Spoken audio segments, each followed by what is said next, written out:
नमस्कार बच्चों। आज हम वस्त्र विज्ञान एवं परिधान अपना जो सब्जेक्ट है उसको प्रारंभ करेंगे। उसका पहला जो चैप्टर है वो है फाइबर रेशो। रेशो का वर्गीकरण। रेशो का वर्गीकरण एक्चुअल में रेशे क्या होती हैं?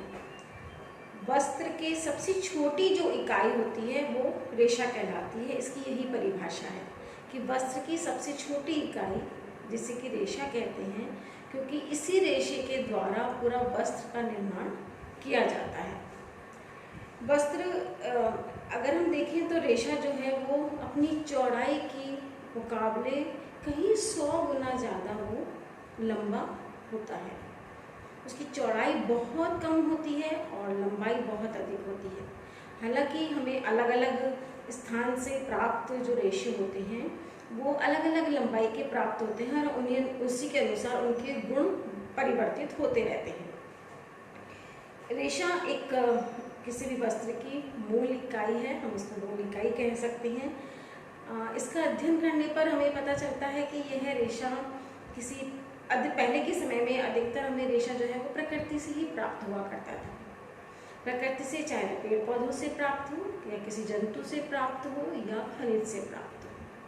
हाँ, वास्तविक रूप में देखा जाए तो किसी भी रेशे की जो मूलभूत स्रोत है वो प्रकृति ही है, चाहे वह पेड़ पौधे हो, जानवर हो या खनिज हो। इनमें कुछ हमें जो पेड़ पौधे हैं जैसे कपास है, लिनन है, जूट है, ये हमें पेड़ पौधों से प्राप्त हो रहे हैं। कुछ हैं जो हमें जानवरों से प्राप्त हो रहे हैं जैसे ऊन है, रेशम है। और कुछ खनिज, हालांकि ये खनिज से प्राप्त जो रेशे होते हैं उनके द्वारा पूर्ण वस्त्र नहीं बनाए जाते, लेकिन वस्त्रों की सजावट के रूप में इनको तैयार किया जाता है। अधिकतर पहले के समय में राजा महाराजा खनिज के द्वारा अपने वस्त्रों की सजावट करते थे। इस प्रकार यदि हम मूल उद्गम स्थान देखें तो प्रकृति ही है। फिर भी हम इस निष्कर्ष पर पहुंचते हैं कि कुछ हम रासायनिक पदार्थों के मिलाने से भी हम रेशों का निर्माण कर सकते हैं। अतः हम रेशों के वर्गीकरण के अंदर रेशों को 2 भागों में विभाजित करते हैं, प्राकृतिक और कृत्रिम। पहले हम पढ़ेंगे प्राकृतिक रेशे। प्राकृतिक रेशे भी आप देखोगे कि अभी जैसा कि बताया हमने, कुछ पेड़ पौधों से प्राप्त हो रहे हैं, कुछ जंतु से प्राप्त हो रहे हैं और कुछ खनिज से। इसी के आधार पर, प्राप्ति के आधार पर ही हमने इसको 3 भागों में विभाजित किया है, वानस्पतिक, जानत्व या प्राणिज और खनिज रेशे। वानस्पतिक रेशे जो होते हैं वो हमें पेड़ पौधों से प्राप्त हो रहे हैं। इसमें कई एग्जाम्पल हैं जैसे कि कपास। ठीक है, कपास जो है वो कपास के जो बीज होते हैं उन बीजों की सुरक्षा हेतु उसके चारों तरफ कुछ हेयर्स या बाल कुछ उग जाते हैं। उन्हीं को हम लेकर के, उन्हीं को हम कपास के रेशे कह रहे हैं और उन्हीं से हम लेकर के और सूती वस्त्र तैयार करते हैं। यह बहुत महीन और बहुत छोटे होते हैं लेकिन बहुत मुलायम होते हैं। इनके जितने भी वस्त्र पाए जाते हैं सबसे ज़्यादा गुण कपास के रेशे में ही उपस्थित होते हैं। हालांकि यह बहुत एक छोटा रेशा है जिसको कई रेशों को मिलाने से एक बड़ा रेशा या बड़ा तंतु तैयार किया जाता है, लेकिन जो छोटे छोटे रेशे होते हैं वो कपास के रेशे बीज के चारों तरफ उगे हुए रहते हैं। जब बीज पक करके हट जाता है तो उसके कपास को तोड़ करके और कपास के रेशे प्राप्त कर लिए जाते हैं।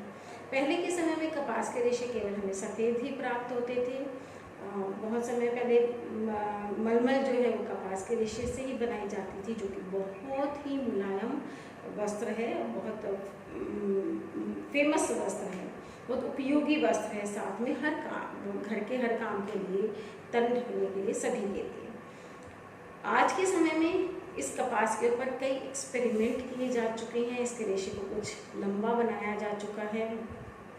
पहले के अभी बीच में इसके कुछ रिसर्च में इसमें ब्राउन कलर के रेशे भी हमें प्राप्त करने लगे थे, लेकिन अभी रिसेंट रिसर्च हुई है जिसके अंतर्गत कपास में ब्राउन और सफ़ेद और भूरे रंग के अलावा हमें कुछ अन्य जैसे हरा कलर है, पिंक कलर है येलो कलर है जो कि पौधों में अधिकतर मिलता है, इन कलर के हमें कपास के रेशे भी प्राप्त होने लगे हैं। कपास के रेशे सबसे ज़्यादा लोकप्रिय हैं पूरे सभी जगह पर, और कपास अधिकतर पहले भारत में ही उगाया जाता था, लेकिन आज के समय में कपास का रेशा बहुत अधिक अन्य क्षेत्रों में भी मिलता है। उसके बाद आता है रेशम। वनस्पति के साथ साथ पशुओं के द्वारा भी हमें प्राणिज रेशे, वनस्पति के साथ साथ हमें जो जंतु हैं उनसे भी रेशे प्राप्त हो रहे हैं। जैसे भेड़ के बालों से, जो ठंडे प्रदेशों के अंदर जानवर पाए जाते हैं जिनके बहुत अधिक बाल होते हैं, उनके बालों से ऊन बनाई जाती है। पहले के जो लोग थे वो उन पशुओं को मार करके और खाल सहित उनके वस्त्र ग्रहण कर लेते थे, लेकिन अब ऐसा नहीं है। अब उनके हेयर्स को काट करके, उनके बालों को काट करके और ऊन तैयार की जाती है। ऊन के रेशा तैयार करने के पश्चात उसको बट करके उनके तंतु तैयार किए जाते हैं और उनके वस्त्र बनाए जाते हैं। यह वस्त्र बहुत अधिक हमारे शरीर को गर्मी प्रदान करते हैं और ठंडे मौसम के अंदर इन वस्त्रों को ग्रहण किया जाता है। उसके बाद आते हैं रेशम। प्राणिज रेशे में रेशम जो है वो है एक रेशम का कीड़ा होता है जो कि शहतूत की पत्तियों को खाता है। बाकायदा इसकी खेती की जाती है, शहतूत उगा करके और उनकी पत्तियों को और उनके ऊपर रेशम के कीड़े बिठाए जाते हैं। वह पूरी पत्तियों को खा लेते हैं। पत्तियों को खाने का मतलब है कि उसका सेल्यूलोज ग्रहण कर रहे हैं। उन सेल्यूलोज को ग्रहण करने के पश्चात वो अपने उसके लार के साथ में उसको मिक्स करते हैं और अपनी गोंद के साथ में उसको मिक्स करते हैं, और उनके नासा छिद्र के पास में 2 छेद रहते हैं मुख के पास में, जिसके द्वारा कि वह खाया हुआ सेल्यूलोज बाहर एक लार के साथ मिला करके निकालते हैं बाहर, और एक मैथ्स के अंग्रेजी के 8 आकार के समान अपने चारों तरफ उसको लपेटते चले जाते हैं। साथ में इसमें गोंद भी निकलती है जो इसको चिपकाए रखती है। यह पूरा 8 के आकार का करते करते अपने को पूरा कवर कर लेते हैं खुद ही इस रेशे के चारों तरफ और पड़े रहते हैं। उसके पश्चात यह जो कोकून है, इसको कहा जाता है कोकून। यह कोकून सूख जाता है। इन सूखे कोकून को इकट्ठा किया जाता है और गर्म पानी के अंदर डाल करके इनका जो रेशा है वो प्राप्त किया जाता है, लेकिन कीड़ा जो है वो मर जाता है। तो इन रेशम के कीड़ों के द्वारा हमें जो रेशा प्राप्त हो रहा है उसकी लंबाई असीमित लंबाई होती है और गोंद के कारण इसमें असीमित चमक भी रहती है। तो ये बहुत ही सुंदर रेशा इन रेशम के कीड़ों के द्वारा हमें प्राप्त होता है। तो इस प्रकार प्रकृति से जो प्राप्त रेशे हैं वो है वानस्पतिक रेशे, जिनके अंदर की सेल्यूलोज की मात्रा बहुत अधिक होती है क्योंकि हमें ये पेड़ों से मिल रही हैं। दूसरा है प्राणिज रेशे, जो कि जिसमें जानत्व रेशे और रेशम है, ऊन है और रेशम है।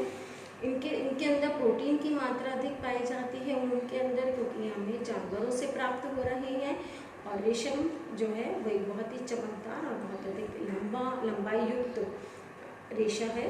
जितना अधिक रेशा लंबा होगा वस्त्र, उतना ही उसके द्वारा तंतु उसके द्वारा उतना ही चमक वाला बन पाएगा, क्योंकि बीच में जो छोटे छोटे फिलामेंट फाइबर्स हैं वो उसमें नहीं उभर के आएंगे जो कि उसकी चमक को खत्म करेंगे। इसी कारण से रेशा जो है सबसे अधिक लंबाई का, सबसे अधिक चमकदार युक्त रेशा माना गया है। वानस्पतिक रेशों के अंदर जो विभिन्न रेशे हैं वो है कपास को मैंने आपको बता ही दिया कि हमें उससे प्राप्त हो रहे हैं, कपास के बीज के चारों तरफ रेशों से। इसके अलावा वानस्पतिक रेशों में जो है लिनन भी आता है। लिनन के पौधे नदी किनारे उगते हैं, इनकी लंबाई बहुत अधिक होती है। पूरे ही पेड़ों को जब इनके फूल खिल जाते हैं उसके पश्चात पूरे ही पेड़ों को तोड़ करके और नदी में पानी में डाल दिया जाता है। नदी का पानी यह सोख करके और कुछ अच्छे मुलायम हो जाते हैं, इनके चारों तरफ की गंदगी हट जाती है, छाल इनकी हट जाती है और बहुत लंबे लंबे रेशे हमें लिनन के प्राप्त हो जाते हैं। हालांकि यह रेशे भी कुछ कपास की तुलना में बहुत कुछ कम मात्रा में मुलायम होते हैं, लेकिन हाँ ये रेशे भी अच्छे पाए जाते हैं। इसी तरह से जूट और हेम्प के रेशे भी लिनन के समान ही प्राप्त किए जाते हैं। जूट के रेशे जो हैं बहुत अधिक चमकीले होते हैं, लेकिन कुछ कड़क होते हैं। ये लिनन के समान ही इनके तनों को भी पानी के अंदर डाल करके और पूरे ही इनको उखाड़ करके और पूरे पानी में डाल करके इनकी छाल को फुला करके हटा दिया जाता है, और इनके रेशे पानी एब्जॉर्ब करके और अच्छे जो हैं वो चमक वाले और लंबाई वाले तैयार हो जाते हैं। तो इस तरह से जो प्राकृतिक रेशे हैं वो हैं वानस्पतिक रेशे, जिसमें कपास, लिनन, जूट, हेम्प आदि हैं, और दूसरा है प्राणिज रेशे, जिसके अंदर की ऊन और रेशम है। ऊन हमें जानवरों से प्राप्त हो रही है और रेशम के कीड़ों से। उसके बाद आता है जो सेकंड है वो है कृत्रिम रेशे। इसके अलावा तीसरा जो है जो हमें प्राकृतिक रूप से प्राप्त हो रहे हैं वो खनिज रेशे। खनिज रेशे इस तरह से होते हैं कि सोना, चांदी, तांबा, आज के समय में स्टील, इन सब के द्वारा पतली पतली तार बना लिए जाते हैं। इतने पतले तार जैसे रेशे बने हैं, ऐसे इस तरह के पतले पतले तार बनाए जाते हैं इनको पिघला करके, और इन रेशों के द्वारा इनको जरी कहा जाता है, और इनकी कपड़ों के ऊपर एम्ब्रॉयडरी करके, इनकी लेस बना करके कपड़ों की सजावट में अधिकतर खनिज रेशे काम आते हैं। इनके द्वारा कपड़े नहीं बनाए जाते। इसके अलावा जब हम रेशे का वर्गीकरण कर रहे हैं तो एक है प्राकृतिक और एक है कृत्रिम। तो प्राकृतिक पूर्ण होता है, अब है कृत्रिम रेशे। कृत्रिम रेशे क्या होता है कि अधिकतर एक्चुअल में यह दो भागों में वैसे विभाजित किए गए हैं, मानवकृत और कृत्रिम रेशे। मानवकृत रेशे रासायनिक रेशे। मानवकृत रेशे एक्चुअल में वह कहलाते हैं जो कि हम प्रकृति से ही कुछ भाग प्रकृति का प्राप्त कर रहे हैं, और उसके अंदर हम कुछ रासायनिक पदार्थों की मात्रा हम उसके अंदर मिला दें, और अपने जो हमारी आवश्यकता है, जिस प्रकार का हमें कपड़ा तैयार करना है, उस आवश्यकता को देखते हुए उसके अंदर इस प्रकार के रासायनिक पदार्थ मिला करके उनके अंदर वो गुण उत्पन्न किए जाएं।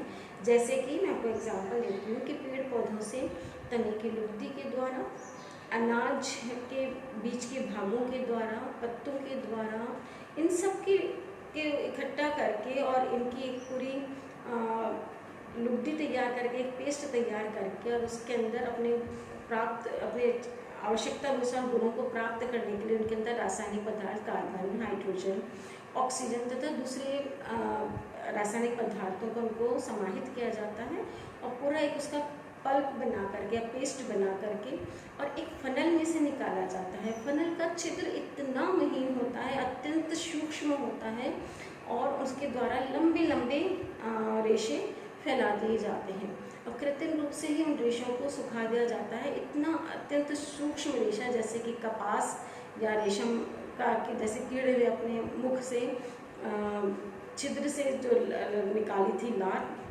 इस प्रकार से फनल तैयार की जाती है, और उसका मुख बहुत ही छोटा होता है।